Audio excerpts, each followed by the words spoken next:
श्री राम ने बाली को छुपकर मारा। कई बार लोग इस पे प्रश्न उठाते हैं कि यह न्याय था या अन्याय था। श्री राम जी ने बाली को छुपकर मारा, न्याय किया या अन्याय किया? किस तरह से यह घटना घटती है और किस तरह से इस पर विचार किया जाता है, आज हम भी इस घटना पर विचार करेंगे कि पूरी परिस्थिति क्या है, रामचरितमानस या वाल्मीकि रामायण में किस तरह की बातें लिखी गई हैं। वाल्मीकि रामायण में थोड़ा सा विस्तार मिलता है इस घटना का, और रामचरितमानस में भी ये घटना वैसे ही प्राप्त होती है जैसे कि वाल्मीकि रामायण में प्राप्त होती है। थोड़ा सा का अंतर आपको प्राप्त हो सकता है। तो रामचरितमानस में हमने जो सुना कि हनुमान जी ब्राह्मण वेश धारण करके श्री रामचंद्र जी से मिले और उनसे प्रश्न किया, को तुम श्यामल गौर शरीरा, तुम श्यामल और गौर शरीर धारण करने वाले कौन हो? और रामचंद्र जी ने बताया कि हम कौशलेश राजा दशरथ के पुत्र हैं, युवराज हैं, वहां के राजकुमार हैं, और मेरी पत्नी जो कि सीता जी हैं वो उनका हरण किसी राक्षस ने कर लिया है और उनको ढूंढते हुए हम यहाँ आए हैं और सुग्रीव से मिलना चाहते हैं, वो हमारी सहायता कर पाएंगे। तो दोनों को एक दूसरे की सहायता की आवश्यकता थी। वैसे तो दोनों ही एक दूसरे से सहायता ढूंढ रहे थे, सुग्रीव को भी आवश्यकता थी और श्री रामचंद्र जी को भी। यही सोचकर कबंध ने भेजा था कि सुग्रीव ही सबसे ज्यादा सहायक हो सकता है, सुग्रीव ही सबसे ज्यादा मदद कर सकता है इस विषय में। और श्री रामचंद्र जी माता शबरी की कुटिया में आते हैं, इसी उद्देश्य से आते हैं कि सुग्रीव का पता लगे, और वहां से सुग्रीव का पता भी लगता है ऋष्यमुख पर्वत, जो कि मतंग वन के समीप था, मतंग वन के ही समीप था वो। तो मतंग वन के समीप ही ऋषिमुख पर्वत था, और वहां पर बाली को, वहां पर सुग्रीव और हनुमान जी वहां रहते थे। रहने के पीछे कारण था, गोस्वामी तुलसीदास जी वर्णन करते हैं कि क्या कारण था, इसलिए वहां पर रहते थे। ऋषिमुख पर्वत पर सुग्रीव अपने प्राणों की रक्षा करते हुए अपने भाई बाली से बचकर वहां पर रहता था। लेकिन क्यों उसे रहना पड़ा, ऐसी क्या घटना घटी? जब भगवान राम की पूरी कथा सुग्रीव और हनुमान जी ने सुनी कि ऐसे ऐसे सीता जी का हरण हो गया है, तो सीता जी के आभूषणों को दोनों ने दिखाया कि सीता जी ने यहां से जाते हुए उनके किसी स्त्री ने ऐसे पुष्पक विमान से आभूषण गिराए थे। तो आभूषणों को दिखाया तो भगवान राम पहचान गए कि यह तो सीता के ही आभूषण है, यह तो सीता के ही आभूषण है, और सुग्रीव से सहायता मांगी कि इस कार्य में वो उनकी सहायता करे। सुग्रीव भक्ति भाव से तो भगवान राम के को स्वीकार करते हैं, लेकिन सुग्रीव को साथ ही साथ मित्रता का भी भाव है और उनको आशा है कि श्री रामचंद्र जी भी उनकी सहायता करेंगे। दोनों की मिलती जुलती जैसी स्थिति है, एक जैसी तो नहीं हो सकती है बिल्कुल, लेकिन फिर भी मिलती जुलती जैसी, बाहरी दृष्टिकोण से अगर देखा जाए तो मिलती जुलती जैसी स्थिति है। भगवान तो भगवान ही है, लेकिन सुग्रीव माया में फंसा हुआ, भयभीत रहने वाला, डरपोक टाइप का व्यक्ति है, तमोगुनी है, और इस कारण से सुग्रीव की स्थिति अलग बन जाती है। सुग्रीव की स्थिति श्री रामचंद्र जी जैसी नहीं है। लेकिन सुग्रीव की भार्या का भी हरण हो गया है, सुग्रीव की भार्या का भी हरण हो गया है, श्री रामचंद्र जी की भार्या माता सीता जी का भी हरण हो गया है। यद्यपि रामचरितमानस की कथा के अनुसार या फिर वाल्मीकि रामायण के अनुसार भी भगवान तो लीला कर रहे हैं, लेकिन सुग्रीव के साथ कुछ और घटना है। सुग्रीव की पत्नी का हरण बाली के द्वारा, अपने ही बड़े भाई के द्वारा किया जा चुका है, अपने ही भाई जो कि उससे बलशाली है उसी के द्वारा किया जा चुका है, और उसे राज्य से निष्कासित किया जा चुका है। उसे मारने के लिए बाली ढूंढ रहा है कि मैं इसका वध कर दूंगा। लेकिन ऋष्यमुख पर्वत पर मतंग ऋषि का श्राप है बाली को, बाली ऋषिमुख पर्वत पे नहीं जा सकता, क्योंकि बाली ने कुछ ऐसा दुस्साहस किया था जिसके कारण से मतंग वन में थोड़ी दिक्कतें पहुंचाई थी बाली ने, जिससे कि मतंग ऋषि का श्राप भी उसे प्राप्त हुआ था। तो बाली का वध क्यों हुआ, कैसे हुआ, किन परिस्थितियों में हुआ, आइए हम चौपाइयों को भी देखते हैं और फिर उस पर विचार करते हैं। तो सुग्रीव अपनी कहानी सुनाता है। नाथ बाली अरु मैं दौ भाई, प्रीति रही कछु बरनी न जाई, मैं सुत मायावी तहि नाऊ, आवा सो प्रभु हमरे गाँव। हे नाथ, बाली और मैं दो भाई हैं, हम दोनों में ऐसी प्रीति थी कि वर्णन नहीं किया जा सकता। हम दोनों एक दूसरे से अतिशय प्रेम करते थे। हे प्रभु, मैं दानव का एक पुत्र था, उसका नाम मायावी था। मैं दानव के दो पुत्रों का नाम आता है, एक दुंदुभी और एक मायावी, दोनों का वध बाली ही करता है।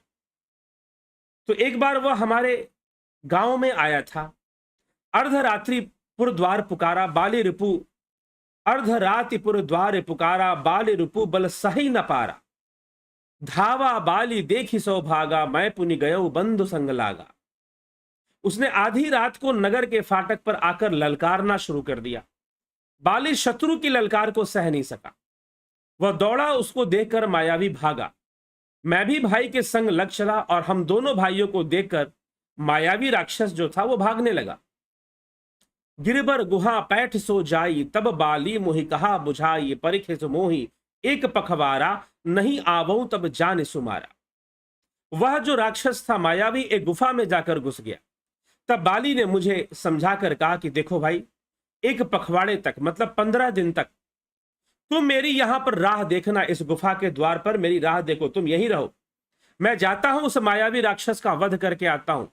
लेकिन यदि मैं 15 दिन तक वापस ना आया तो समझ लेना कि मेरी मृत्यु हो चुकी है, मेरा वध हो चुका है, और तुम यहां से चले जाना। फिर इस प्रकार से बाली ने अपने भाई सुग्रीव से कहा।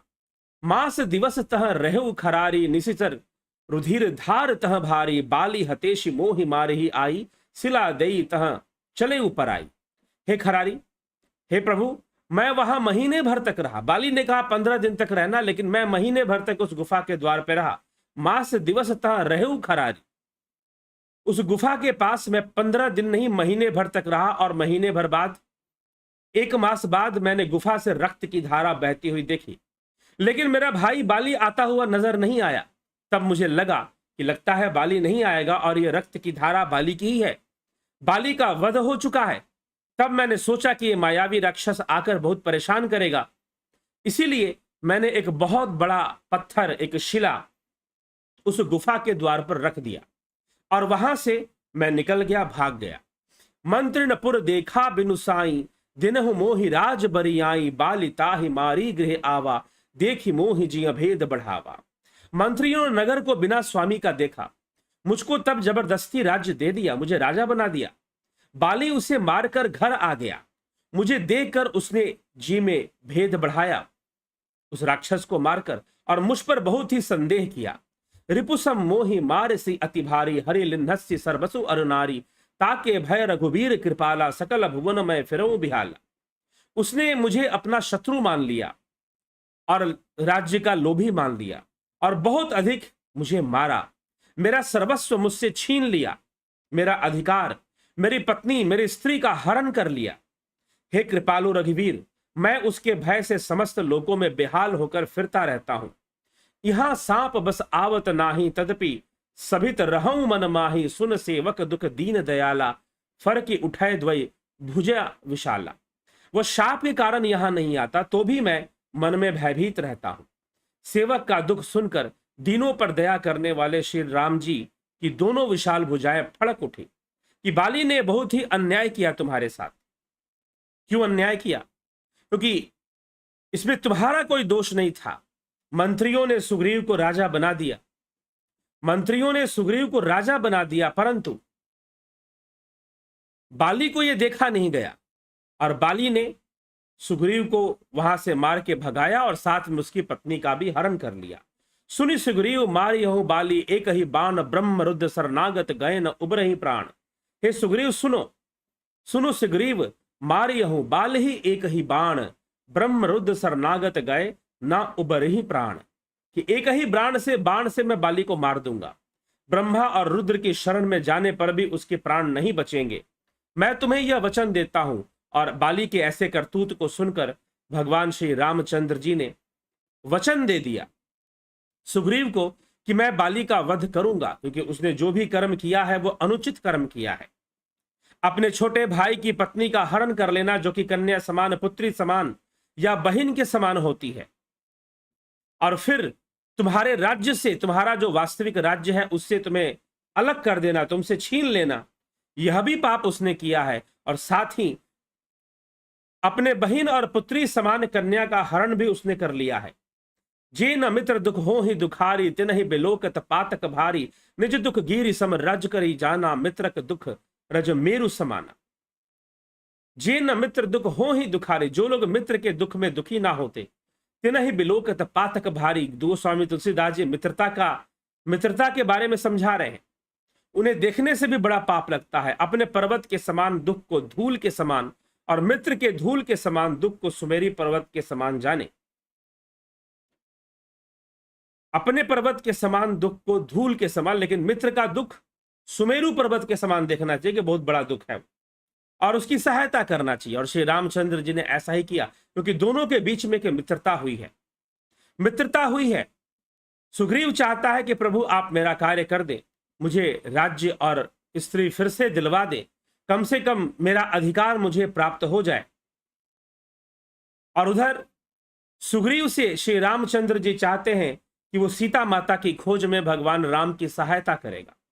तो सुग्रीव और रामचंद्र के बीच में जो संबंध बनता है वह मित्रता का संबंध बनता है।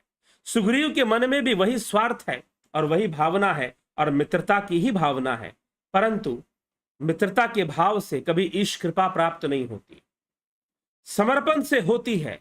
और सुग्रीव के अंदर अभी थोड़ी समर्पण की कमी है। अब आगे की घटना बड़ी रहस्यमयी है कि किस प्रकार से बाली का वध होता है। देत लेत मन संक न धरई, बल अनुमान सदा हित करई, विपति काल कर सतगुण नेहा, श्रुति कह संत मित्र गुण एहा।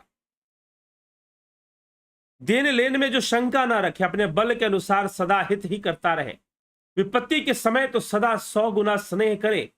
वेद कहते हैं कि संत मित्र के गुण ये हैं, जो मित्र संत के समान हो। लेकिन कुछ मित्र दूसरे टाइप के होते हैं। आगे कह मृदु बचन बनाई, पाछे अनहित मन कटुलाई, जाकर चित अहि गति सम भाई, अस कुमित्र परिहरई भलाई। जो सामने तो बना बनाकर कोमल वचन कहता है और पीठ पीछे बुराई करता है, मन में कुटिलता रखता है, हे भाई जिसका मन सर्प के चाल के समान टेढ़ा है, ऐसे कुमित्र को तो त्याग देने में ही भलाई है। सेवक सठ नृप कृपन कुनारी, कपटे मित्र सूल समचारी, सखा सोच त्यागहु बल मोरे, सब विधि घटब काज मई तोरे। मूर्ख सेवक, कंजूस राजा, उल्टा स्त्री और कपटी मित्र, ये चारों शूल के समान पीड़ा देने वाले हैं।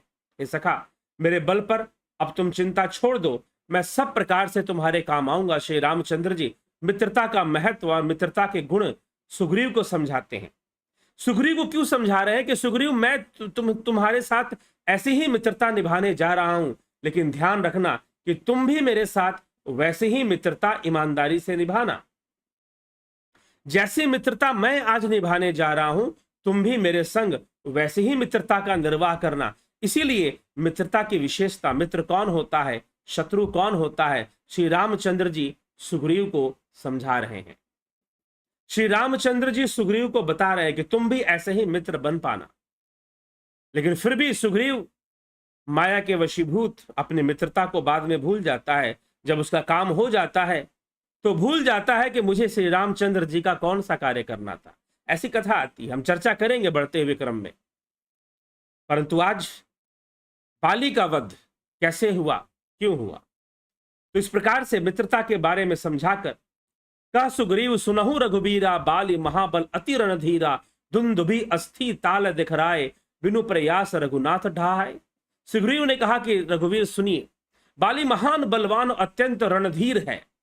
फिर सुग्रीव ने श्री राम जी को दुंदुभि राक्षस की हड्डियां व ताल के वृक्ष दिखाए। श्री रघुनाथ जी ने उन्हें बिना ही परिश्रम के आसानी से ढा दिया। एक बाण में ही 7 ताल के वृक्ष गिरा दिए और दुंदुभी राक्षस को अंगुष्ठ प्रहार मारकर 100 योजन दूर फेंक दिया। देखी अमित बल बढ़ी प्रीति, बाली बदब इन भय परतीति, बार बार नावई पद शीशा, प्रभु जानी मन हरस कपीशा। श्री राम जी का अपरिमित बल देखकर सुग्रीव की प्रीति बढ़ गई। उन्हें विश्वास हो गया कि बाली का वध ये अवश्य कर लेंगे। वे बार बार चरणों में सिर नवाने लगे। प्रभु को प्रणाम कर सुग्रीव मन में हर्षित हो रहे। उपजा ज्ञान बचन तब बोला, नाथ कृपा मन भयउ अलोला, सुख संपत्ति परिवार बढ़ाई, सब परिहरहि करहूं सेवकाई। जब ज्ञान उत्पन्न हुआ तो सुग्रीव ने बोला कि हे प्रभु, आपकी कृपा से मेरा मन स्थिर हो गया है। उसे संतोष मिल गया कि यह निश्चय ही बाली को मार देंगे।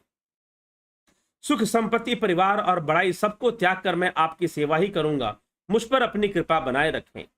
ऐ सब राम भक्ति के बाधक, कहि संत तव पद अवराधक, शत्रु मित्र सुख दुख जग माही, माया कृत परमानथ नाही। क्योंकि आपके चरणों की आराधना करने वाले संत कहते हैं ये सब भक्ति के में बाधक ही हैं।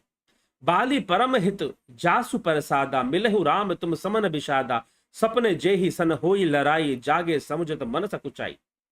हे श्री राम जी, बाली तो मेरा परम हितकारी है, जिसकी कृपा से आप मुझे प्राप्त हो गए हैं। अब प्रभु कृपा करे यही भांति, सब तज भजन करऊं दिन राति। जो कुछ कहे सत्य सब सोई, सखा बचन मम मृषा न होई, नट मरकट इव सब ही नचावत, राम खगेश वेद सद अस गावत।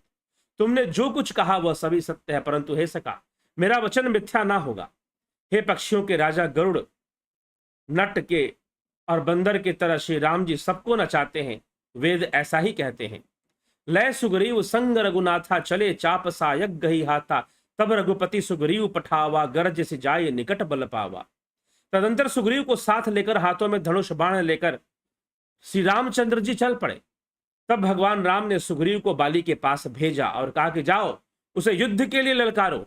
सुनत बाली क्रोधातुर धावा, गही कर चरण नारी समुझावा, सुनपति जिन्हि मिले सुग्रीवा, ते दो बंधु तेज बल सीवा। बाली सुनते ही क्रोध में भरकर वेग से दौड़ा। तब उसकी पत्नी तारा समुद्र मंथन से निकले रत्नों में से बताया जाता। रत्न कहने का मतलब स्त्री रत्न। तारा उसकी पत्नी थी। वानर राज बाली को मिल गई थी कि बाली बहुत बलशाली था। रावण को कई दिनों तक उसने अपने काख में दबा कर रखा था। स्त्री तारा ने चरण पकड़कर उसे समझाया कि हे नाथ सुनिए, सुग्रीव जिनसे मिले हैं वो दोनों भाई तेज और बल की सीमा है। वे कौशलाधीश दशरथ के पुत्र हैं। कौशलेश सुत लक्ष्मण रामा, कालहु जीति सकहि संग्रामा। पुत्र स्वयं दशरथ जी के पुत्र राम और लक्ष्मण संग्राम में काल को भी जीत सकते हैं। कह बाली सुन भीरु, प्रिया समदर्श रघुनाथ, जो कदाच मोहि मारही तो।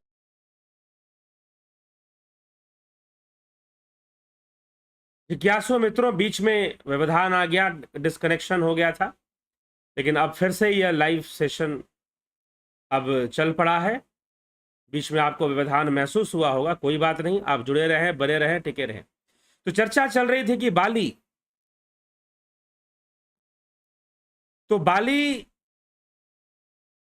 किस प्रकार से जब निकलता है तो तारा उसे टोकती है, उसे रोकती है और उससे पूछती है कि मत जाइए। मैंने सुना है कि स्वयं काल पर विजय प्राप्त करने वाले भगवान राजा दशरथ के 2 पुत्र श्री रामचंद्र जी और लक्ष्मण जी, मैंने उनकी महिमा बहुत सुनी है, वो सुग्रीव का साथ दे रहे हैं, इसलिए आप मत जाइए, आज युद्ध करने मत जाइए।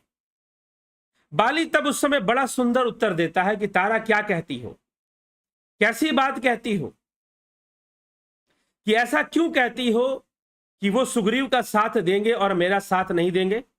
सुग्रीव का साथ देंगे, मेरा साथ नहीं देंगे। कह बाली सुनु भीरु, प्रिय समदर्शी रघुनाथ, जो कदाचि मोहि मारही तो पुनि होहु सनाथ। बाली ने कहा कि हे भीरु, हे मेरी पत्नी सुन, रघुनाथ जी समदर्शी हैं, श्री रामचंद्र जी समदर्शी हैं। जो कदाचित मुझे मारेंगे ही तो मैं सनात हो जाऊंगा। अगर वो मेरा वध भी करते हैं तो मैं सनात हो जाऊंगा। और रही बात जब वो समदर्शी हैं तो मुझे मारकर सुग्रीव का साथ क्यों देंगे? क्या सुग्रीव बहुत बड़ा धर्मात्मा है? बाली का उत्तर है कि यदि श्री रामचंद्र जी मेरा वध करते हैं तो वो समदर्शी हैं, मैं सनात हो जाऊंगा, मैं सनात हो जाऊंगा। मैं अनाथ था, सनात हो जाऊंगा, लेकिन मैं अनाथ था, सनात हो जाऊंगा, लेकिन एक और प्रश्न है कि वो सुग्रीव का साथ क्यों देंगे? सुग्रीव तो राज्य का लोभी है। बाली को ऐसा लगता है, क्योंकि बाली के नहीं रहने पर, बाली जब उस गुफा से बाहर नहीं निकला 1 महीने तक, तब सुग्रीव वहां से चला गया और मंत्रियों ने मिलकर उसे राजा बना दिया कि तुम ही राज अब संभालो। इसमें सुग्रीव का कोई दोष नहीं था, लेकिन बाली का मानना है कि सुग्रीव राज्य का लोभी है। तो बाली ये मानता है कि श्री रामचंद्र जी समदर्शी हैं और वो मेरा वध भी करेंगे तो मेरा कल्याण होगा, तो इसलिए मुझे इसकी चिंता नहीं करनी चाहिए। और ऐसा बोलकर वह अपनी पत्नी को कहकर चल पड़ता है। अस कही चला महाअभिमानी तृण समान सुग्रीव ही जानी, भिरे ओभु उभौ बाली अति तरजा, मुठिका मारी महाधुनि गर्जा। ऐसा कहकर वह महान अभिमानी बाली सुग्रीव को तिनके के समान जानकर चला। दोनों भिड़ गए। बाली ने सुग्रीव को बहुत धमकाया और घूसा मारकर बड़े जोर से गर्जा। तब सुग्रीव बिकल होई भागा। मुष्टि प्रहार वज्र सम लागा, मैं जो कहा रघुवीर कृपाला, बंधु न होई मोर यह काला। तब सुग्रीव व्याकुल होकर भाग पड़ा। घूसे की चोट उसे वज्र के समान लगी और हे कृपालु राम जी के चरणों में गिर गया। मैंने आपसे पहले ही कहा था कि बाली मेरा भाई नहीं, मेरा काल है। एक रूप तुम भ्राता दो, तेहि भ्रम ते नहु मारहु सोऊ, कर परसा सुग्रीव शरीरा, तनु भा कुलिस गई सब पीरा। तुम दोनों भाइयों का एक सा ही रूप है, इसी भ्रम मैंने उसको नहीं मारा।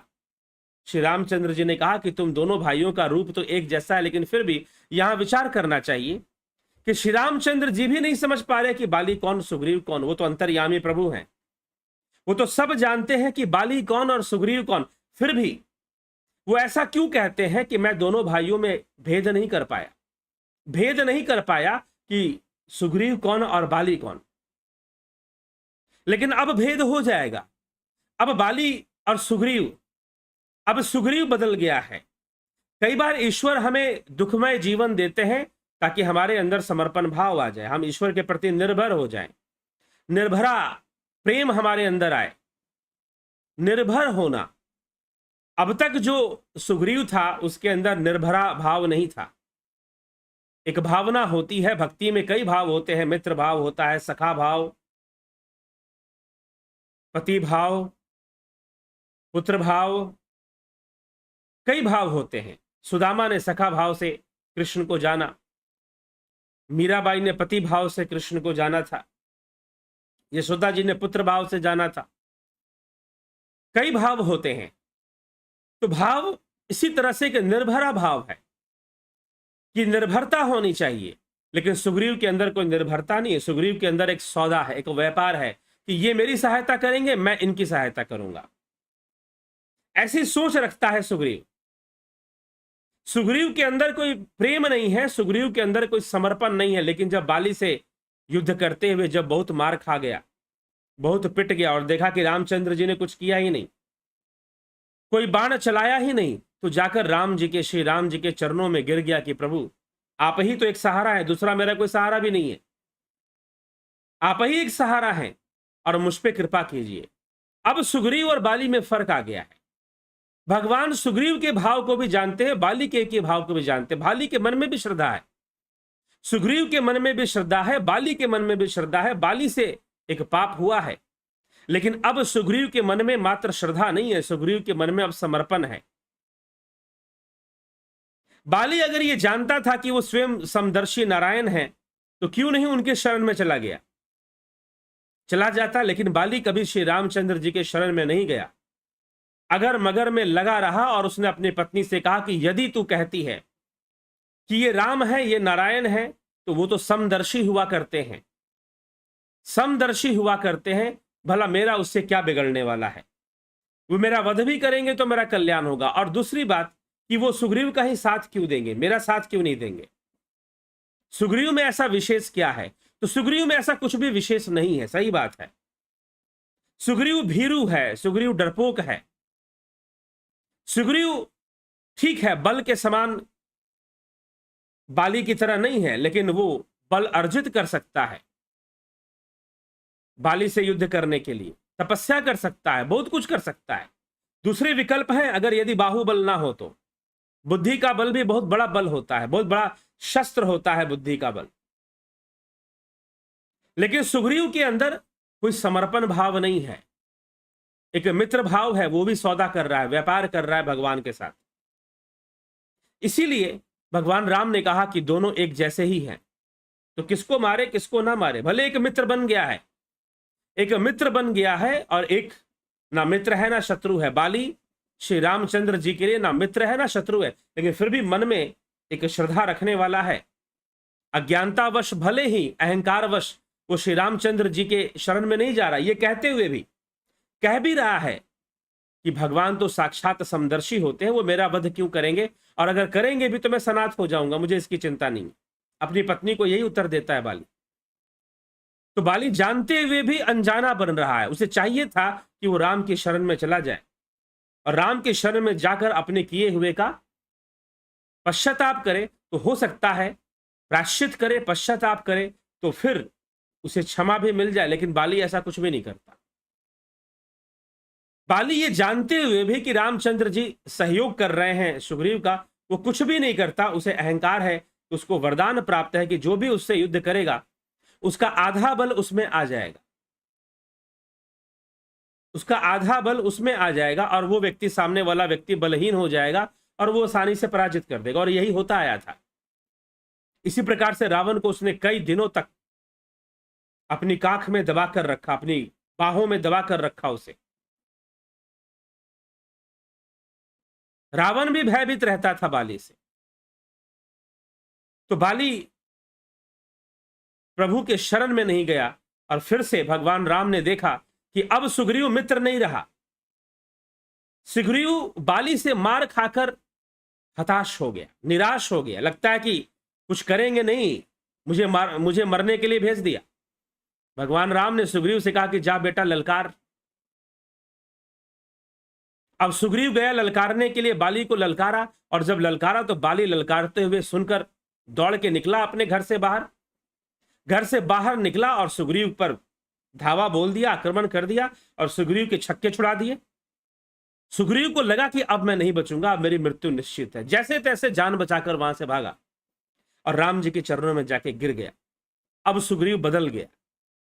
तो कई बार संकट हमारे जीवन में इस कारण से भी आता है कि हम धर्म को अपना जीवन समर्पित करें, धर्म के प्रति हम समर्पित हो जाएं। और उस समय सुग्रीव चला गया श्री रामचंद्र जी के शरणों में और शिकायत कर दिया कि आपने तो कुछ किया ही नहीं। राम जी ने उत्तर दे दिया कि तुम दोनों भाई मुझे एक जैसे दिखाई देते हो, तुम दोनों भाई मुझे एक रूप, तुम भ्राता दो, तेहि भ्रम ते नहीं मारहु सो, कर परसा सुग्रीव शरीरा, तनु भा कुलिश गई सब पीरा।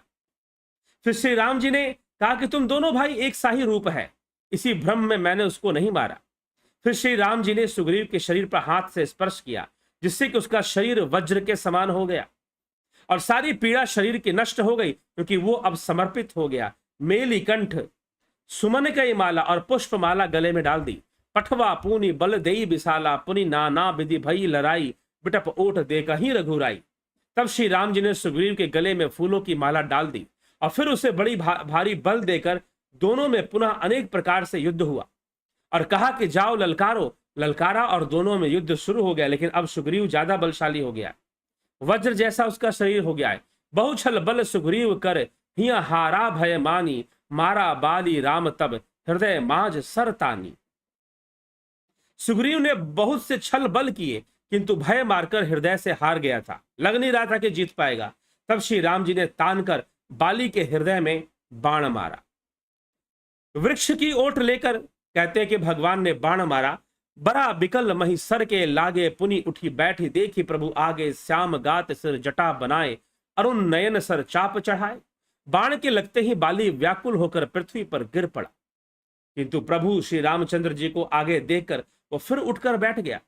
भगवान का श्याम शरीर, सिर पर जटा बनाए, लाल नेत्र और बाण लिए हैं, धनुष चढ़ाए हैं। पुनि पुनि चितई चरण चित जिन्हा, सुफल जन्म माना प्रभु चिन्ना, हृदय प्रीति मुख बचन कठोरा, बोला चितई राम की ओरा।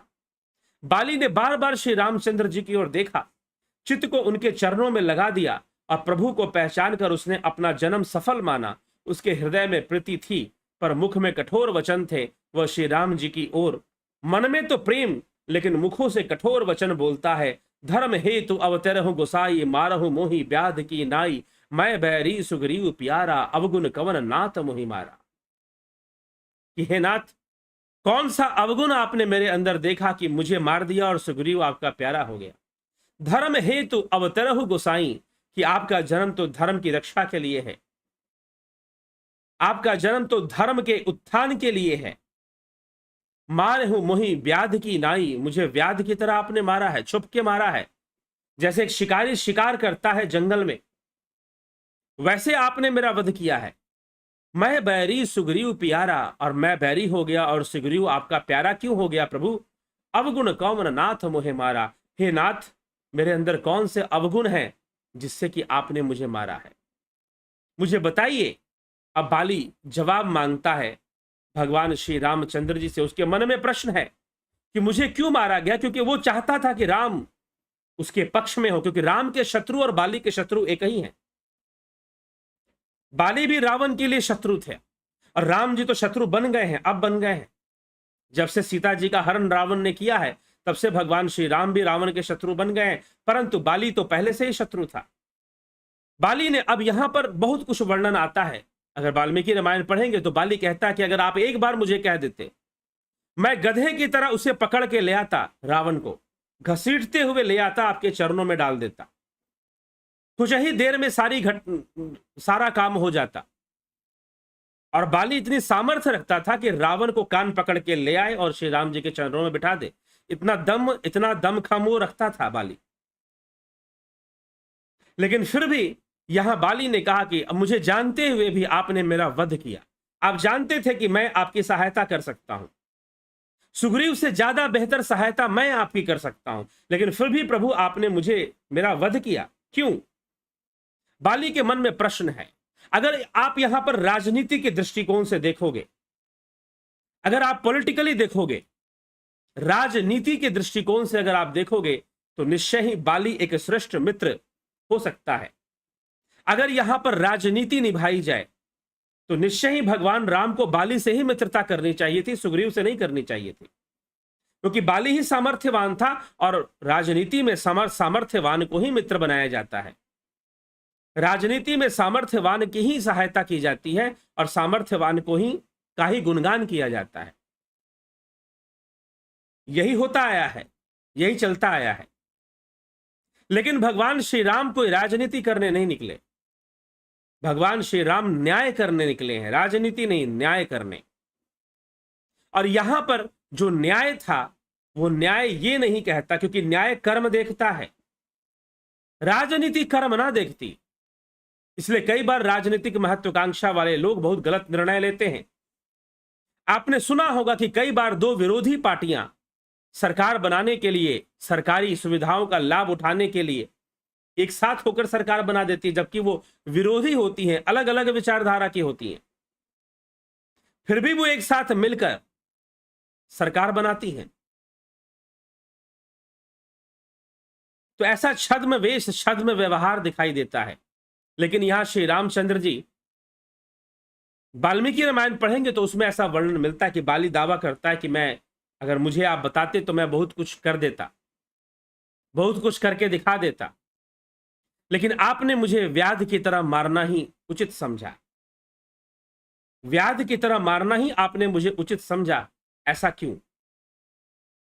यह प्रश्न बार बार करता है। तो इस प्रकार से बाली का जो प्रश्न है कि अवगुण कौन नाथ मोहि मारा, तो भगवान वाल्मीकि रामायण पढ़ेंगे तो उसमें भी यह प्रश्न है। बाली वहां भी प्रश्न करता है, आपने क्यों मुझे मारा था। तस्मीन नृपति शार्दुले भरते धर्म वत्सल, राजाओं में श्रेष्ठ आप भरत धर्म पर अनुराग कर रखने वाले हैं। तो इस प्रकार से किस कारण से भगवान ने बाली का वध किया, रामचरितमानस में, वाल्मीकि रामायण में बहुत लंबी व्याख्या है तो हम उसको नहीं देख पाएंगे। लेकिन रामचरितमानस में एक चौपाई के अंदर भगवान राम कहते हैं, अनुज बधु भगनी सुत नारी, क्यों मारा तुझे? अनुज बधु भगनी सुत नारी, सुन सठ कन्या सम अचारी, इन्हीं कुदृष्टि बिलोकई जोई, ताही बधे कछु पाप न हुई। हे मूर्ख सुन, छोटे भाई की स्त्री, बहन, पुत्र की स्त्री और कन्या, ये चारों एक समान समझना चाहिए। छोटे भाई की स्त्री, बहन और पुत्र की स्त्री मतलब पुत्र वधु। जैसे रावण के लिए रंभा जो थी वो पुत्र वधु के समान थी, फिर भी रावण ने बलात् रंभा का शीलहरण किया। हे मूर्ख सुन, अनुज बधु भगनी सुत नारी, सुन सठ कन्या सम अचारी, इन्हीं कुदृष्टि बिलोकई जोई, ताही बधे कछु पाप ना हुई। छोटे भाई की स्त्री, बहन, पुत्री की स्त्री और कन्या चारों एक समान है। इनको जो कोई बुरी दृष्टि से देखता है उसे मारने में कुछ भी पाप नहीं होता। मूढ़ अतिशय अभिमाना, नारी सिखावन करसी नकाना, मम भुज बल आश्रित ही जानी, मारा चहसी अधम अभिमानी। हे मूढ़ बाली, तुझे अत्यंत अभिमान हो गया, तूने अपनी पत्नी के सिखाने पर भी ध्यान नहीं दिया। अगर तू चाहता तो मुझसे मित्रता करने आ सकता था। बाली को मौका मिला था, उसकी पत्नी ने उसे समझाया था कि राम कौन है, लेकिन वो स्वयं ना जाकर चाहता था कि राम उसके पास आए मित्रता करने। बाली अगर चाहता तो मित्रता करने चला जाता, लेकिन वो गया नहीं। उसको एक चांस मिला था, क्यों नहीं गया? उसके मन में आया ही नहीं। क्यों नहीं आया? अभिमान के कारण। हे मूढ़, तू अत्यंत अभिमानी है, तू अपने स्त्री को सीख, अपने पत्नी की बातों को तूने नहीं माना। सुग्रीव को मेरी भुजाओं के बल का आश्रित जानकर भी, अरे अधम अभिमानी, तूने उसको मारना चाहा। फिर तू ये भी जान गया, सब जान गया बाली की स्थिति कैसे है। देखिए, जो सब कुछ जानकर भी अनजाना बन रहा है। एक तरफ कह रहा है कि भगवान तो समदर्शी हैं, मुझे ही क्यों मारेंगे। दूसरा, वो यह भी जानता है कि सुग्रीव राम की शरण में जा चुका है। तीसरा, वो यह भी जानता है कि राम जी स्वयं नारायण हैं, तो खुद क्यों नहीं शरण में जाता। जब उसे पता चल गया कि राम आए हुए हैं उसकी किष्किंधा में, तो उसे राजा के भांति उसे स्वयं जाना चाहिए था, अलग से जाना चाहिए था, अलग से मिलना चाहिए था। हो सकता है राम बाली के पक्ष में हो जाते, लेकिन यहां पर न्याय महत्वपूर्ण है, राजनीति महत्वपूर्ण नहीं है। तो कई बार न्याय और राजनीति में टकराव हो जाता है, और अक्सर होता है। कई बार राजनीति में न्याय नहीं हो पाता है, तो इसलिए हमें विचार करना है। और भगवान राम ने न्याय का साथ दिया और बाली को समझा दिया। क्या समझा दिया? अनुज बधु भगनी सुत नारी, सुन सठ कन्या सम एचारी, इन्हीं को दृष्टि बिलोकई जोई, ताही बधे कछु पाप ना होई। सुनहु राम स्वामीन सन, चल न चातुरी मोरी, प्रभु अजहू मैं पापी, अंतकाल गति तोरी। हे श्री राम जी सुनिए, स्वामी से मेरी चतुराई नहीं चल सकती है, मैं कितना भी चतुर बनूं। सत्य कह रहे हैं आप, जानने के बाद भी मैं आपकी शरण में नहीं आ पाया। मैंने चतुराई की, मैंने ये सोच लिया कि राम खुद मेरे पास आएंगे। बाली को लगने लगा कि राम खुद मेरे पास आएंगे। बाली को चाहिए था, जब उसे सूचना मिल गई, जब उसे समाचार मिल गया कि स्वयं दशरथ के राजकुमार युवराज रामचंद्र जी सुग्रीव का साथ दे रहे हैं और सुग्रीव उनकी शरण में है, तो बाली को भी राजनीतिक विचार रखना चाहिए था। लेकिन उसने विचार नहीं किया। अपने अहंकार में सोचा कि अरे क्या हो जाएगा मेरा, उनको मेरे पास आना चाहिए। लेकिन बाली ने सोचा कि वो मेरे पास है, बाली गया भी नहीं। उसका कर्तव्य बनता था कि जब उसे पता चला कि श्री रामचंद्र जी आए हैं, उसके राज्य की सीमा पर आए हैं, तो निश्चय ही उसे मिलने के लिए जाना चाहिए था।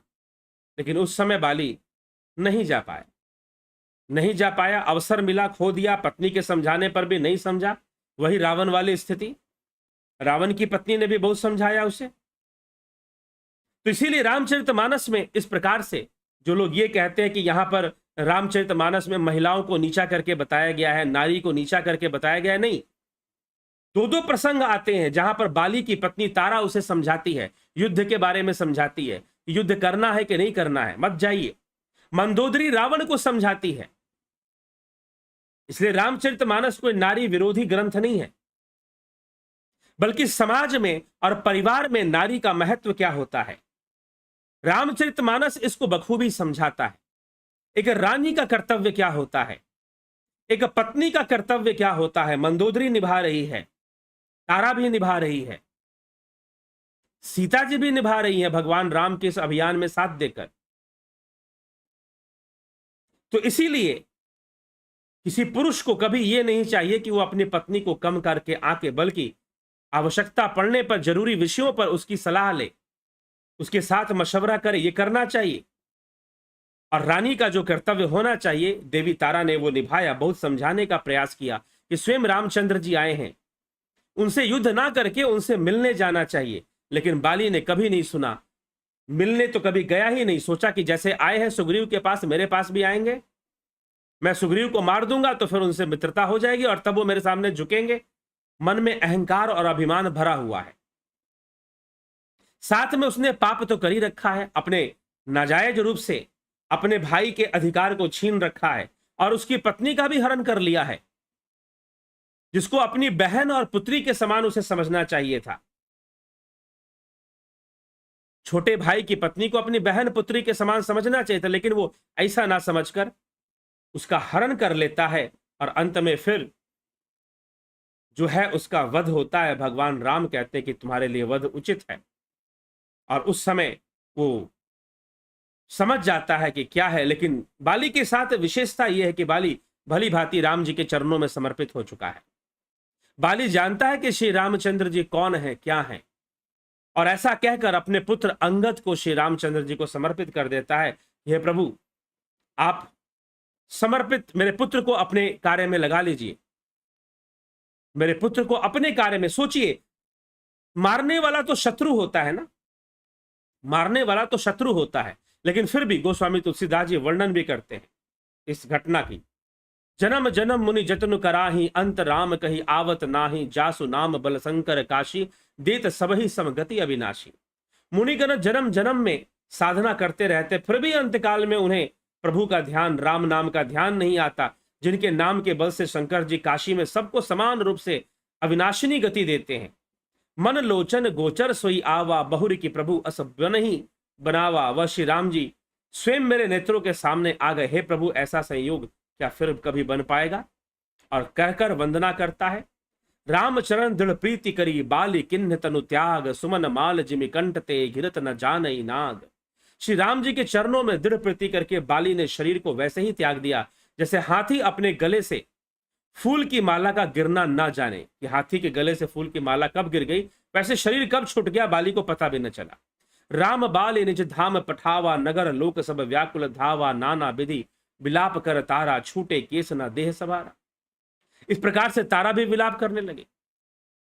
तारा का प्रसंग अलग है, क्या है वो हम कल सुनेंगे। लेकिन बाली ने अपने पुत्र को समर्पित कर दिया भगवान राम के चरणों में। पुत्र को समर्पित कर दिया कि मेरे समान मेरा बलशाली पुत्र अंगद है, आप इसे अपने कार्य में लगा लीजिए। अब नाथ करी करुणा बिलोक ही देहु, जो बर मांगऊ, जे ही जोनि जन्मऊ, करम बस तह राम पद अनुरागऊ। यह तनय मन मम सम विनय, बल कल्याण प्रद प्रभु लीजिए, गही बाह सुर नार नाह, आपन दास अंगद कीजिए। अब नाथ करी करुणा बिलोक ही देहु, जो बार बर मांगऊ, मैं जो बर मांगता हूं मुझे दीजिए। अब वरदान मांगता है बाली। हे नाथ, अब मुझ पर दया दृष्टि कीजिए और मैं जो वरदान मांगता हूं मुझे दीजिए। मैं कर्मवश जिस भी योनि में जन्म लूं, वही मुझे आपके चरणों से प्रेम रहे। बाली मोक्ष नहीं मांगता, कहता है कर्मों के वशीभूत जो भी मुझे जन्म मिलना है, मुझे वैसा ही जन्म मिले, लेकिन आपके चरणों से प्रेम मिले। हे कल्याण प्रद प्रभु, मेरा पुत्र अंगद विनय और बल में मेरे समान है, वह धैर्य और बल में मेरे ही बराबर है, इसे स्वीकार कीजिए, इसे अपने चरणों में लगा लीजिए। और हे देवता और मनुष्यों के नाथ, बाह पकड़कर इसे अपना दास बनाइए। अंगद को समर्पित। सोचने वाली बात है कि बाली का वध जिसने किया, वध करने वाला तो शत्रु होता है, वध करने वाला तो शत्रु होता है, लेकिन फिर भी बाली अपने पुत्र को श्री राम जी के चरणों में समर्पित कर देता है। बाली अपने पुत्र को श्री राम जी के चरणों में समर्पित कर देता है, अंगद को समर्पित कर देता है। छंद रचना में गोस्वामी तुलसीदास जी इस घटना का वर्णन करते हैं, क्योंकि बाली जानता है कि राम कौन है, उसे कोई संशय नहीं है, वो संशय मुक्त है। हाँ, सुग्रीव को संदेह है, सुग्रीव का संशय शायद अभी भी नष्ट ना हुआ हो, लेकिन फिर भी उसे आवश्यकता है तो वो राम जी के चरणों में जाके समर्पित हो गया है, और उसके समर्पित होने का फल भगवान राम ने उसे दे दिया है। बाली का वध हो गया। अब आगे क्या घटना घटती है? तो बाली का वध क्यों हुआ? न्याय के कारण हुआ। न्याय संगत हुआ, अन्याय संगत नहीं हुआ। और भगवान ने एक और प्रश्न लोग करते हैं कि छुप के क्यों मारा, वृक्ष का ओट लेकर क्यों मारा? तो कहते हैं कि बाली के सामने जाते और लड़ते, बाली से युद्ध करते। क्या कह के युद्ध करते? क्योंकि बाली और भगवान राम का युद्ध बनता नहीं है, दोनों शत्रु तो है नहीं। हाँ, शत्रु बन जाते हैं जब सुग्रीव अपना समर्पण श्री रामचंद्र जी के चरणों में कर देता है। तो सेवक बैर बैर अधिकाई, भगवान राम कहते हैं सेवक बैर बैर अधिकाई। अगर संसार कोई भी व्यक्ति मुझसे बैरी कर ले तो मैं उसे छोड़ दूंगा, क्षमादान दे दूंगा, लेकिन यदि मेरे सेवक से बैर करेगा तो मेरा सबसे बड़ा बैरी बन जाएगा। और यहां पर सुग्रीव की जिम्मेदारी श्री रामचंद्र जी पे आ जाती है। जब सुग्रीव बाली से हारने के बाद, मार खाने के बाद, पिटाई खाने के बाद समर्पित हो जाता है रामचंद्र जी के चरणों में, जब सुग्रीव समर्पित हो जाता है कि प्रभु आपके अलावा कोई सहारा नहीं है, निर्भर हो जाता है, तो जो निर्भर सेवक है, तो श्री रामचंद्र जी ने तो वचन दे दिया है, सेवक प्रिय अनन्य गति सोई, समदर्शी मुहे कह सब कोई, सेवक प्रिय अनन्य गति सोई। सेवक बैरु बैर अधिकाई, जो मेरे सेवक से बैर ले लेगा वो मेरा सबसे बड़ा बैरी बन जाएगा। सुंदरकांड में भी, रामचरितमानस में भी ऐसी चर्चा भगवान राम करते हैं। तो इस कारण से अब बाली भी बैरी बन गया, परंतु कोई निजी शत्रुता तो बाली के साथ फिर भी नहीं है। तो राम बाली को युद्ध के लिए ललकारे, यह भी अन्याय हो जाएगा, यह न्याय उचित नहीं होगा। राम जी बाली को ललकार नहीं सकते। हां, राम जी युद्ध में सुग्रीव की सहायता कर सकते हैं, और वही उन्होंने किया। नंबर एक बात। दूसरी बात कि छुप के मारा, फिर भी सामने जाकर मारते, सामने जाकर मारते, ये भी प्रश्न करते हैं लोग। क्योंकि बाली को वरदान था कि जिससे भी वो युद्ध करेगा, कहते कि ब्रह्मा जी का वरदान था, जिससे भी वो युद्ध करेगा उसकी आधी शक्ति उसमें चली जाएगी। तो क्या भगवान राम की भी आधी शक्ति चली जाएगी? अरे भाई, वो तो पूर्ण काम है, वो तो स्वयं राम है, तो उनका क्या बिगड़ जाएगा? अगर वो बाली के सामने चले भी गए तो क्या बिगड़ जाएगा? कुछ बिगड़ने वाला नहीं है उनका। लेकिन अगर वो बाली के सामने चले गए और सामने से अगर बाली को मार दिया तो वरदान झूठा हो जाएगा। और ब्रह्मा जी का दिया वरदान, उसकी लाज रखने के लिए, उसकी लाज रखने के लिए भगवान राम वृक्ष का ओट लेकर बाली का वध करते हैं, ताकि उस वरदान की लाज बनी रहे। क्योंकि यदि वो सामने जाकर युद्ध करते और बाली का वध कर देते तो वरदान झूठा साबित हो जाता। इस कारण से भी भगवान बाली के सामने नहीं गए, ओट लेकर ही मारा, सुग्रीव की सहायता करते हुए मारा। ललकार के तो मार ही नहीं सकते थे, लड़ ही नहीं सकते थे, क्योंकि बाली उनका निजी शत्रु नहीं था।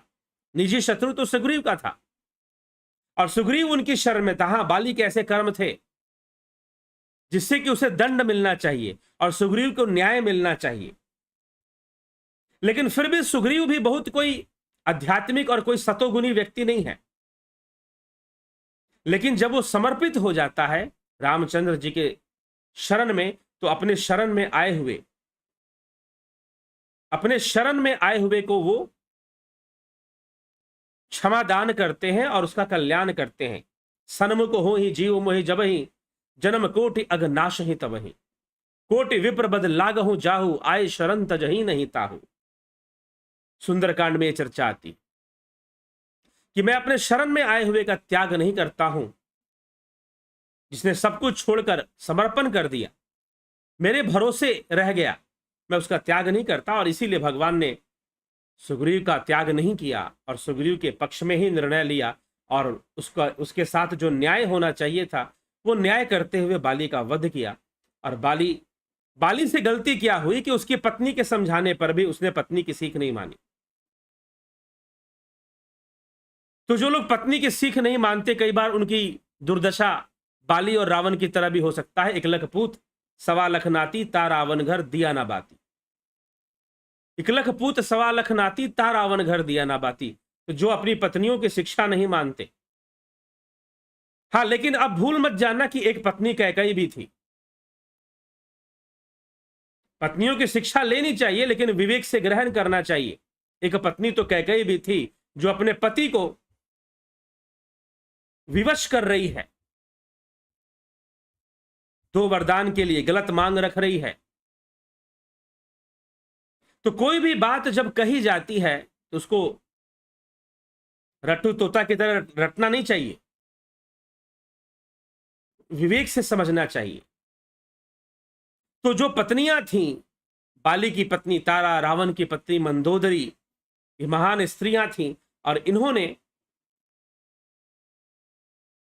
इन्होंने सलाह दी अपने पतियों को, सही सलाह दी, लेकिन उन्होंने माना नहीं। भगवान राम ने तारा के माध्यम से सलाह दिलवाया कि भाई तुम, प्रेरणा दी तारा को, और तारा ने सलाह दिया, परामर्श दिया कि सही नहीं है युद्ध करना। स्वयं राम जी हैं, आप एक बार राम जी से जाकर मिलिए। आपके राज्य में आए हैं तो आप राजा हैं, आपको मिलना चाहिए। लेकिन बाली को बात समझ में नहीं आई। बाली ने कहा मुझे क्या आवश्यकता मिलने की, मुझे कोई जरूरत है क्या? उनको आवश्यकता होगी, मिलेंगे आकर। मौका बाली को मिला था एक बार अपनी रक्षा करने के, लेकिन नहीं कर पाया। अभिमान बस वो सुग्रीव को पीछे दौड़ पड़ा, ये जानते हुए कि राम जी उसका साथ दे रहे हैं। इसीलिए भगवान ने पहली बार नहीं बोला कि हो सकता है कि बाली को एक और मौका देते हैं। पहली बार में वध नहीं किया, बाली को मौका मिलेगा चिंतन करने का, विचार करने का कि राम आए हैं किष्किंधा में, दशरथ के युवराज है राम। बाली सब जानता है, तारा भी सब जानती है, और बाली को समझा भी दिया। जो भी सूचना देवी तारा के पास था बाली को दे दिया। लेकिन इतना सब जानने के बाद भी बाली भगवान राम से मिलने नहीं जाता। अभिमान के वश कहता है मैं तो सुग्रीव को मारूंगा। एक मौका भी मिलता उसे, पहली बार सुग्रीव ललकारता है, बाली निकल के आता है, तारा समझाती है, युद्ध होता है दोनों के बीच, सुग्रीव पराजित होकर भागता है। बाली को दोबारा मौका मिलता है कि अब भी वो राम जी से जाकर मिल ले, लेकिन फिर भी नहीं जाता। लेकिन बाली ये सोचता है कि जरूरत तो राम को है, उनकी भार्या का अपहरण हुआ है, मुझे क्या जाता है भाई, अगर उनको जरूरत है तो मेरे पास उनको आना चाहिए। इसीलिए कई बार बहुत भारी भारी गलतियां राजनीति में होती हैं। जब हम न्याय को भूल जाते हैं, न्याय को भूल जाने से राजनीति में बहुत भारी भारी गलतियां लोग कर देते हैं। चाहे बाली अपनी राजनीतिक दृष्टि दौड़ा रहा है। भगवान राम ने राजनीति और न्याय में से न्याय को चुना है। राजनीति कहती है, पॉलिटिक्स कहती है कि राम को सुग्रीव से नहीं बाली से ही मित्रता करनी चाहिए, क्योंकि बाली सामर्थ्यवान है। राजनीति कहती है कि बाली को जाना चाहिए, और न्याय भी कहता है, शिष्टाचार भी कहता है कि भाई एक राज्य का राजकुमार, युवराज तुम्हारे द्वार पर आया है, तुम्हारे राज्य में प्रवेश कर चुका है, 2 राजकुमार आ चुके हैं, तुम उनसे जाकर मिलो। वो ना तुम्हारे लिए शत्रु है ना तुम्हारे लिए मित्र है, तो उसमें मिलने में बुराई क्या है? और जब पत्नी ने समझा दिया तो भी बाली को समझ में नहीं आया, राजनीतिक चूक भी कर दी बाली ने यहां पर। अभिमान के वशीभूत, अभिमान में कई बार राजा या आजकल प्रेसिडेंट और प्रधानमंत्री नाम से जाने जाते हैं लोग। कहने के लिए तो लोकतंत्र है, डेमोक्रेसी का बस एक दिखावा है, दिखावा के अलावा नहीं दिखता लोकतंत्र। चारों तरफ हथियार का ही बोलबाला है। आज भी संसार में हथियारों का ही बोलबाला है। न्यूज वाले गिनती करवाते हैं ना किसके पास कितना एटम बम है। तो कहने के लिए लोकतंत्र है, घुमा फिराकर पैसे और बंदूक की ताकत ही काम करती हुई दिखाई देती है। एक देश के अंदर बहुसंख्यक विरोधी सरकार बन जाती है। लोकतंत्र में कैसे संभव हो सकता है कि मेजोरिटी अगेंस्ट मेजोरिटी गवर्नमेंट बन जाए? लेकिन हमारे देश में ऐसा होता आया, लंबे समय तक होता आया। तो नाम का ही लोकतंत्र है, बाकी षड्यंत्रों का खेल चलता है। लेकिन कभी कभी इसमें भी पासा, क्योंकि न्याय तो प्रकृति करेगी ना, आप नहीं करोगे, प्रकृति न्याय करेगी। इसीलिए भगवान राम ने यहां पर एक राजनैतिक शिक्षा दी है, एक पॉलिटिकल लर्निंग है, यहां पर एक पॉलिटिकल शिक्षा यहां मिलती है कि राजनीति और न्याय में से चुनना होगा तो किसे चुनोगे? एक सच्चे राजा को न्याय चुनना चाहिए हमेशा। राजनीति और न्याय में से न्याय करना ही वास्तविक राजनीति हो पाएगी। और भगवान राम ने राजनीति और न्याय में से न्याय चुना। सुग्रीव की जगह वो बाली से भी मित्रता कर सकते थे, और बाली से गलती हो गई। जो शिष्टाचार उसे दिखाना चाहिए था राम के साथ, उसने प्रारंभ में नहीं दिखाया। जब बाण लग गए हृदय में, जब हृदय में बाण लग गए, उसका वध हो गया, तब जाकर कहता है अवगुण कौन नाथ मोहे मारा, मैं बहरी सुग्रीव प्यारा। हे प्रभु, मैं तो आपको पहले से जानता था, लेकिन फिर भी अभिमान वशीभूत मैं आपके शरण में नहीं आ पाया, मुझे क्षमा कीजिए। अब तो मैं अपने देह को त्यागूंगा और आप मेरे पुत्र को अपना दास बना लीजिए। ये उसने जाते जाते एक न्याय संगत कार्य कर दिया उसने। यद्यपि राम उसके हत्यारे थे, भला कोई व्यक्ति अपने पुत्र को अपने हत्यारे के हाथ में क्यों सौंपेगा? लेकिन वो जानते हैं कि राम न्याय के दाता हैं। राम के अंदर राजनीतिक महत्वाकांक्षा नहीं है, राम न्याय करना जानते हैं, और वो उसके पुत्र के साथ कभी अन्याय नहीं करेंगे। और इसी कारण से बाली ने अंगद को श्री रामचंद्र जी के चरणों में समर्पित कर दिया। और भगवान राम के सेवकों में, वानर सेवकों में हनुमान जी के बाद अगर किसी का नाम आता है तो वो भक्त अंगद का ही नाम है। हनुमान जी के बाद अगर किसी का नाम आता है वानर सेवकों में, तो वो अंगद जी का ही नाम आता है। तो अंगद को समर्पित कर दिया श्री रामचंद्र जी के चरणों में, और भगवान राम ने अंगद को युवराज बनाया। सुग्रीव को राजा तो अंगद को युवराज बनाया। भगवान राम ने भी अपना न्याय किया, अपना न्याय किया। नहीं तो पराजित राजा के परिवार के साथ क्या होता है युद्ध में लोग जानते हैं। और बाली ने भी क्या किया था? सुग्रीव को बाहर निकालकर उसकी पत्नी का हरण कर लिया था। राजा एक दूसरे राजा को पराजित कर कर यही करते हैं, उसके पुत्री बहन पत्नी का हरण कर लेंगे। लेकिन श्री रामचंद्र जी हैं यहां पर, और उनका नियंत्रण है। अगर सुग्रीव बाली से जीत जाता तो कभी अंगद को युवराज नहीं बनाता। अगर सुग्रीव बाली से जीत जाता तो कभी अंगद को युवराज नहीं बनाता, क्योंकि राजनीति में यह नहीं चल सकता। लेकिन राम को राजनीति से ज्यादा न्याय प्रिय है, और बाली को भी पता है कि प्रभु राजनीति नहीं करेंगे, न्याय करेंगे। न्याय करेंगे, और न्याय करने के लिए तो एक राजा को रामचरितमानस से, कई बार लोग इसे समझने की कोशिश करते हैं, तो पॉलिटिकल थिंकिंग ऑफ रामायण अगर आप जानना चाहेंगे तो ये जो प्रसंग है बाली का वध करना, अगर इस पे विचार किया जाए राजनीतिक हिसाब से, तो भगवान राम को चाहिए था कि बाली का साथ देते, बाली से मित्रता करते, क्योंकि वो राजा था। लेकिन भगवान राम ने कूटनीति को ना चुनकर, राजनैतिक कूटनीति को ना चुनकर सुग्रीव का साथ दिया, न्याय का साथ दिया। बाली से चूक हो गई, उसको जो शिष्टाचार निभाना चाहिए था। जब उसको पता चल गया कि किसी राज्य का प्रतिनिधि आया है, अयोध्या का प्रतिनिधि यहां पर आया है, भले उसे वनवास है तो क्या हुआ, है तो वो वहां का युवराज। बाली ने कोई शिष्टाचार नहीं निभाया। पत्नी के समझाने पर भी, अरे वो साक्षात नारायण है भाई, काल विजयी है दोनों भाई, अब तो उनसे जाकर मित्रता कर लो, सुग्रीव से लड़ने मत जाओ, उनका सम्मान करो, उनके महल में बुलाओ।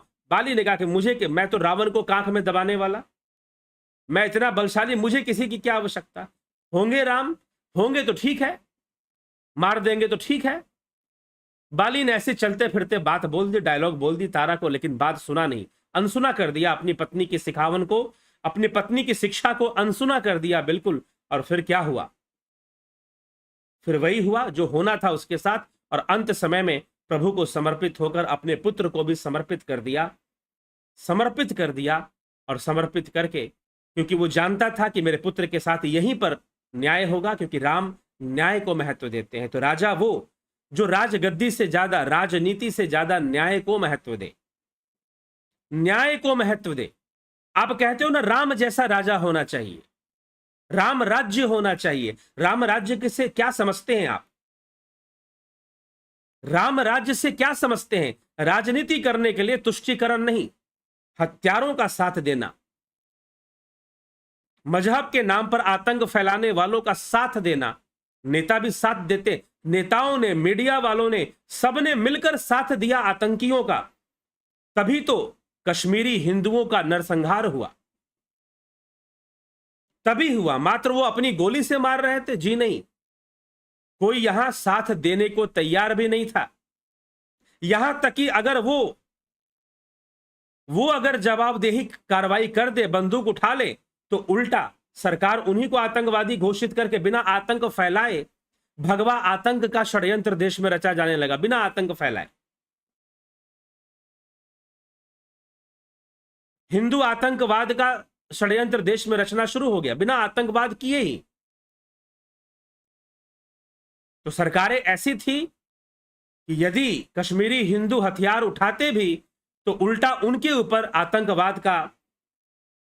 आतंकवाद को थोप कर उन पर और ज्यादा अत्याचार किया जाता। ऐसी सरकारें उस समय बैठी हुई थी। इसीलिए न्याय, अगर राम जैसा राजा बनना चाहते हो, राम राज्य की स्थापना, तो राजनीति से ज्यादा न्याय को महत्व देना पड़ेगा, न्याय संगत संविधान बनाना पड़ेगा, न्याय संगत निर्णय लेने पड़ेंगे। तो श्री रामचंद्र जी की जो राजनीति है वो न्याय संगत है, वो शक्ति से ज्यादा न्याय को महत्व देते हैं।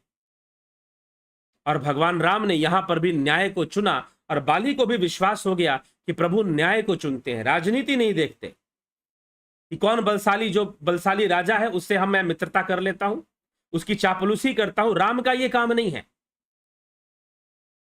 न्याय संगत। और श्री रामचंद्र जी ने न्याय करके दिखाया और बाली को विश्वास हो गया। इसीलिए अपने जिसने वध किया उसी के चरणों में अपने पुत्र को समर्पित कर दिया, जिसने बाली को मारा उसी के चरणों में समर्पित कर दिया, क्योंकि बाली जान गया कि राम कभी अन्याय होने नहीं देंगे। वो छोड़ सकते थे, वो सुग्रीव को बुलाकर कह सकते थे कि मेरे पुत्र का ध्यान रखना, लेकिन बाली ने सुग्रीव से कुछ भी नहीं कहा, क्योंकि वो जानता था सुग्रीव क्या करेगा, असली विजेता तो राम जी हैं। लेकिन भगवान राम का न्याय है कि वो किष्किंधा का राज्य अपने हाथ में नहीं लेते, सुग्रीव को कहते कि तुम ही राजा बनो, और अंगद को युवराज बना देते हैं, अंगद को युवराज बना देते हैं, सुग्रीव को राजा बना देते हैं। इस प्रकार से कथा आती है। तो इस प्रकार से हमें यह विचार करना चाहिए, और क्यों बाली वध न्याय उचित था, न्याय संगत था, और बाली ने जो किया वो भी अंत में न्याय संगत किया। तो वास्तव में राम राज्य तभी स्थापित हो सकता है जब कोई ऐसी सरकार आए जो न्याय संगत कर्म करे, न्याय संगत कर्म करे और करने का सामर्थ्य रखे, उसके अंदर इतना बल भी हो, ये नहीं कि विदेशों से प्रभावित हो जाए, फंडिंग से प्रभावित हो जाए, बटोरने में लग जाए और सोचे कि मैं सिक्योर कर लूंगा अपने बच्चों का फ्यूचर, इतना धन कमा लूंगा।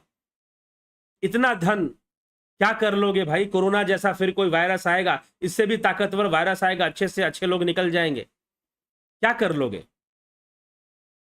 लेकिन नेता निमग्न धन चिंतन में, कामनी चिंतन में, नेताओं की स्थिति ऐसी, वो भला न्याय करके क्या दिखाएंगे? कभी न्याय नहीं कर पाएंगे, तुष्टीकरण करते रहेंगे अपनी राजसत्ता को बनाए रखने के लिए, तुष्टीकरण करते रहेंगे और कभी न्याय नहीं दिला पाएंगे जनता को। तो राम राज्य कभी आ नहीं पाएगा। तो राम राज्य कह देने से मात्र से नहीं हो जाता। हम कई सारी बातें लोग करते हैं आजकल, मैं सुनता हूं सनातन धर्म को लेकर, हिंदू राष्ट्र को लेकर, लेकिन वास्तव में किसे कहा गया है यह स्पष्ट नहीं हो पाता। तो जब जब तुष्टीकरण होगा तब तब अन्याय होगा, जनता के साथ अन्याय होगा, और यह अन्याय वर्षों से, आजादी 1947 के बाद वर्षों से इस देश की जनता के साथ होता आया है, किसी ना किसी रूप में, कभी जात पात के रूप में, कभी दंगों के रूप में, मजहबी दंगों के रूप में, तो अनेकों रूप में अन्याय होता आया है, अन्याय होता आया है। तो यह सब हमें विचार करना चाहिए, यह सब हमें समझना चाहिए, और न्याय युक्त सरकार ही न्याय, उसी को हम राम राज्य कह सकते हैं। अन्याय युक्त सरकारों को हम राम राज्य नहीं कह सकते। तो चलिए इसी के साथ विराम की ओर चलेंगे। आप सभी का बहुत बहुत अभिनंदन है चैनल में। यदि आपको लगता है कि इस चैनल पर दी जाने वाली जानकारियां, इस चैनल पर दिए जाने वाले व्याख्यान श्रेष्ठ हैं, तो जरूर लाइक कीजिए और कमेंट कीजिए। कुछ भी कमेंट में जय श्री राम ही लिख दीजिए, ओम तत्सत ही लिख दीजिए, लेकिन करिए जरूर, क्योंकि आपके कमेंट और लाइक से रिकमेंडेशन बढ़ता है और लोग सुनने के लिए प्रेरित होते हैं कि हाँ भाई मुझे इसमें सुनना चाहिए, और यूट्यूब इसका रिकमेंडेशन बढ़ा देता है। यही एक तरीका होता है, दूसरा कोई तरीका नहीं होता। इसीलिए मैं आपसे आग्रह करता हूं, मुझे भी नहीं पता था इसलिए मैं बोलता भी नहीं था कभी, लेकिन बाद में किसी ने मुझे कहा कि नहीं, ये जो रिकमेंडेशन बढ़ता है, जितने लोग लाइक या कमेंट करेंगे उससे बढ़ जाएगा। इसलिए मैं आपसे रिक्वेस्ट कर रहा हूं, यदि आपको लगता है कि हाँ यहां पर जो व्याख्यान दिया जा रहा है वो सही है और ऐसे व्याख्यान दिए जाने चाहिए, लोगों को समझना चाहिए, तो आप भी जरूर इतना सा कार्य अवश्य करें और लाइक कमेंट और शेयर जरूर कर दें। बहुत बहुत आभार आप सभी का। सबको का प्रश्नों का उत्तर दे पाऊं संभव तो नहीं है, लेकिन फिर भी जगत नारायण जी, हरीश डंगवाल जी, उज्जवल छेत्री जी, सविता नायक जी, राम निवास मीना जी, बिस्लाल बहादुर सिंह जी, रमेश चंदर, एस के मिन्हास, अबनी प्रधान, विनोद कुमार सूद, रमेश पेशवानी, श्वेता राय सिन्हा, सरोज साहू, उत्कर्ष तिवारी, राजू पाल, उषा श्रीवास्तव, बबीता धीमान, माधुरी कोले, सतीश मास्टर, अनिल कुमार, हेमंद्र कुमार। जय श्री राम। क्या सर जी मन बुद्धि इंद्रियां जीव ये निष्क्रिय होते हैं? ये अलग विषय चला जाएगा। रूपलाल विश्वकर्मा, शिवम भट्ट, स्मिता सावंत, रतन सिंह जी, भरत छबलानी जी, विष्णुचंद्र मौर्य जी, राम सिंह कश्यप जी, अशोक श्रीवश जी, सरोज कृष्णानी जी, पूनम सिंगला जी, बहुत अभिनंदन है। मनीष यादव, अफंता प्रोडक्शन, हेमेंद्र कुमार जी,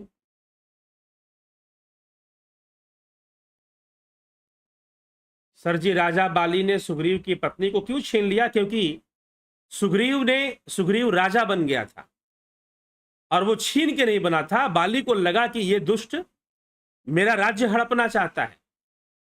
इसने सोचा कि मैं तो मर गया और ये राजा बनकर बैठ गया, लोभी है, लालची है।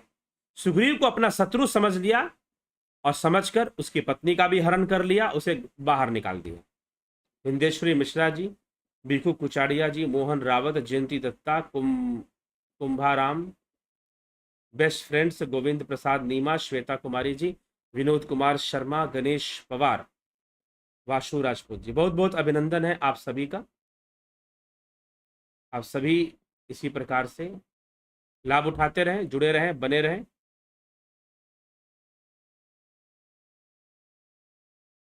ठीक है, चलते हैं और विदा लेते हैं। अब ध्यान योग का कोर्स शुरू होगा। अभी कई पर्व त्योहार भी शुरू होने वाले हैं। चैत्र शुक्ल प्रतिपदा, नव वर्ष, नव संवत्सर प्रारंभ होगा और फिर आपके नवरात्रे, चैत्र नवरात्रि भी शुरू हो जाएगा। चैत्र सूर्य षष्ठी व्रत भी होता है चैत्र के महीने में। तो अनेकों हमारे पर्व त्योहार भी चैत्र के महीने में आते हैं, इस 9 दिनों के बीच में। तो उसका भी आप सभी लाभ उठाएं, उन पर भी हम चर्चा करेंगे। आप जुड़े रहें, बने रहें और कल फिर आगे बढ़ते हुए विषयों पर हम भगवान राम आगे क्या क्या कर्म करते हैं किष्किंधा कांड के अंतर्गत, और फिर इन नवरात्रों में हम सुंदर कांड और लंका कांड की महिमा हम सुनेंगे। रावण वध तक हम नवरात्रों में चर्चा करेंगे। नवरात्रि श्री राम नवमी आने वाली है, तो रामचरितमानस पर चर्चा भी हो रही है और राम नवमी भी आने वाली है। इन सभी विषयों पर चर्चा करने के लिए मित्रों अनुसंधान करना पड़ता है, चिंतन करना पड़ता है। ऐसे ही नहीं यहां पर सोच लीजिए कि ऐसे ही बैठे और बोलना शुरू कर दिए, जी नहीं। पहले से चिंतन करना पड़ता है कि यह घटना इस प्रकार से हमें समझनी चाहिए। तुलसी रामायण में क्या लिखा है, रामचरितमानस में, वाल्मीकि में भी क्या लिखा है, दोनों पर देखना पड़ता है, समय भी लगता है। तो यदि इस रामचरितमानस के समापन पर आप अगर कुछ भी आर्थिक सहयोग करना चाहें इस कार्य हेतु, तो अवश्य करें। लेकिन अभी तो समाप्त होने में समय भी है, इसके पहले करना चाहे तो भी कर सकते हैं, नहीं तो बाद में भी कर सकते हैं। तो चलिए किष्किंधा कांड और किष्किंधा कांड समाप्त होने के बाद अत्यंत सुंदर सुंदरकांड। सुंदरकांड सबसे सुंदर कांड है, लेकिन किस मामले में सुंदर है, सुंदरकांड की सुंदरता क्या है, ये कैसे समझ में आएगा? तो विचारों में सुनेंगे, चलेंगे, आगे बढ़ेंगे। तो जरूर वीडियो को लाइक शेयर कमेंट जरूर कर दें और आगे बढ़ें, साथ में चलें। निश्चय ही हम विचारों से बहुत कुछ समझेंगे, अपने सनातन धर्म को, राम राज्य को समझ आएगा हमें कि क्या है राम राज्य की आधारशिला क्या है। तो ये सारी बातें हम समझ पाएंगे। तो चलिए इसी के साथ मैं विराम देता हूं, कल फिर मिलते हैं लाइव चर्चा में। बहुत बहुत आभार आप सभी का।